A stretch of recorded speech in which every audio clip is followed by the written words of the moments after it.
that I need a microphone, y'all, but I'll stand back so I don't bust your eardrums. It's an honor to be here today, and as Ken said, I'm a graduate of English literature. Right. And I want to share a little story with you today. It was when I was a sophomore in college, and I entered a literature class with Dr. Dale Bauer.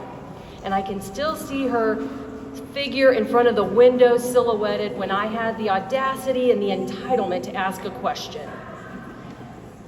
Dr. Bauer, I had signed up for an English literature class about 19th century literature, by the way.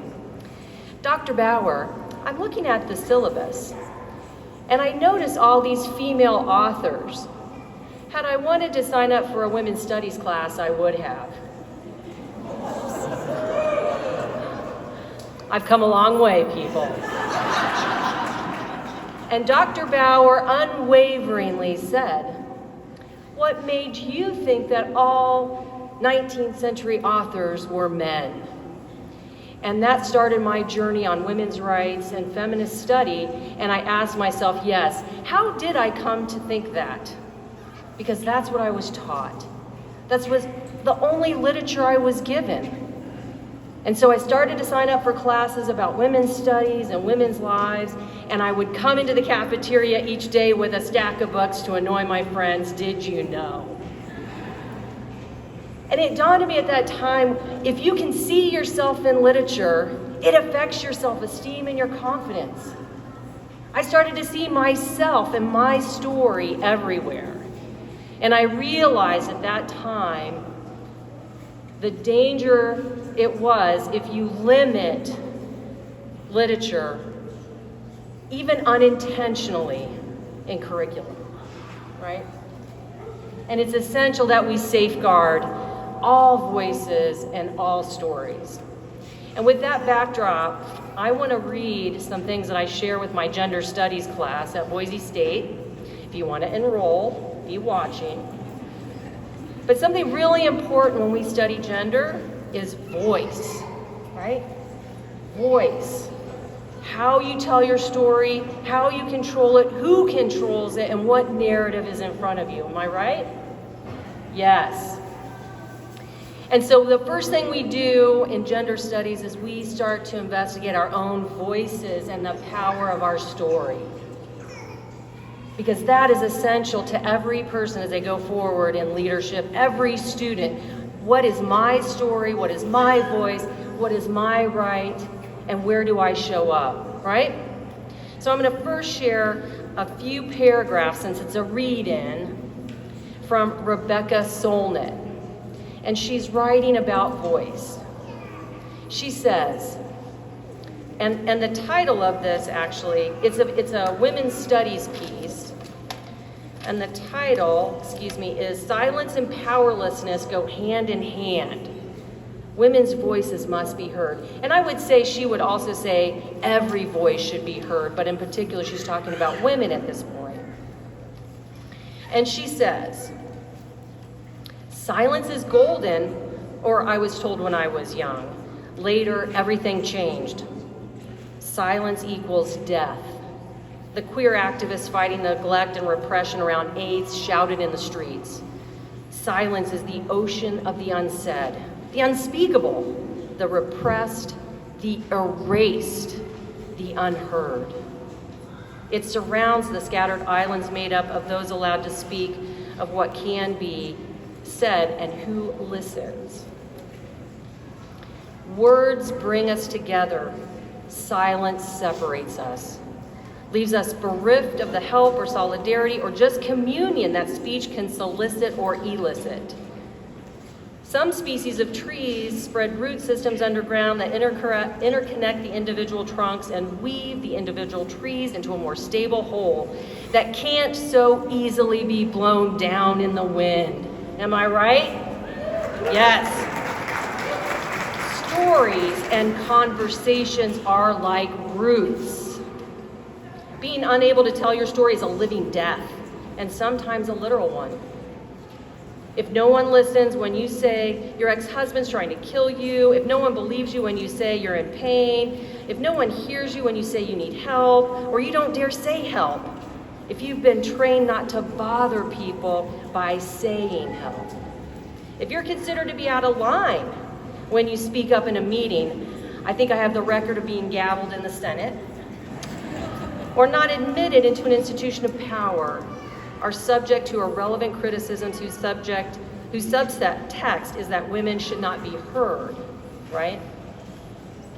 So stories are our connection and our roots.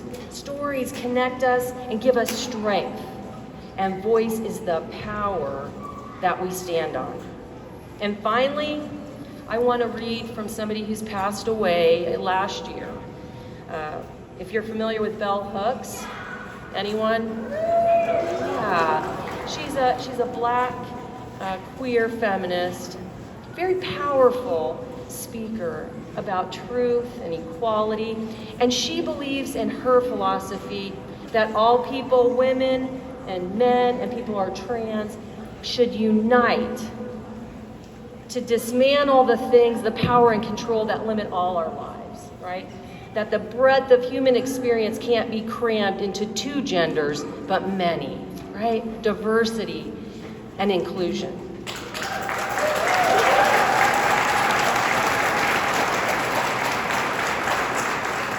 And I'm going to read, this is an excerpt I usually share with my class from her book. If you haven't read it, it's really good.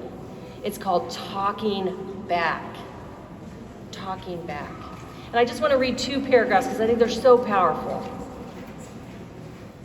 She says, for us, true speaking is not solely an expression of creative power. It is an act of resistance, a political gesture that challenges politics of domination that would render us nameless and voiceless. As such, it is a courageous act. As such, it represents a threat. A threat to whom? To those who wield oppressive power, that which is threatening must necessarily be wiped out, annihilated, silenced, and censored. But moving from silence into speech is for the oppressed, the colonized, the exploited, and those who stand and struggle side by side, a gesture of defiance that heals. Hear that again, that heals, that makes new life and new growth possible. It is that act of speech of talking back that is no mere gesture of empty words.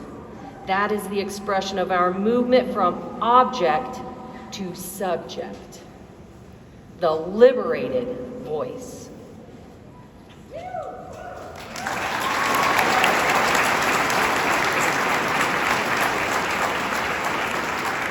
So as we go forward, and I'd like to see the legislators that are here come forward, please, and show your face and be recognized. Any legislator that's here.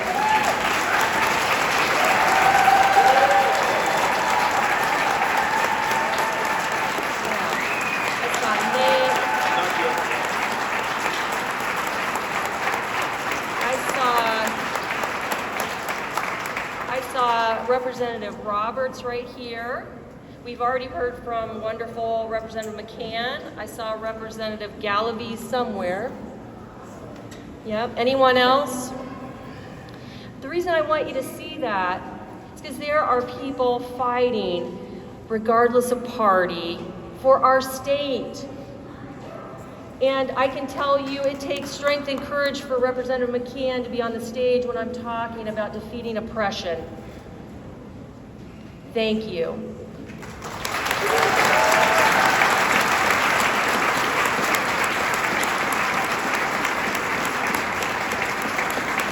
The battle we face right now, the library is in the crosshair. And the battle here, what is happening is, unfortunately, some extremist groups have determined that diversity and inclusion, in particular our LGBTQ community, is a threat to their traditional way of life. We have to be able to meet people in the middle to help them understand diversity and inclusion is a blossom, right? And there's nothing to fear.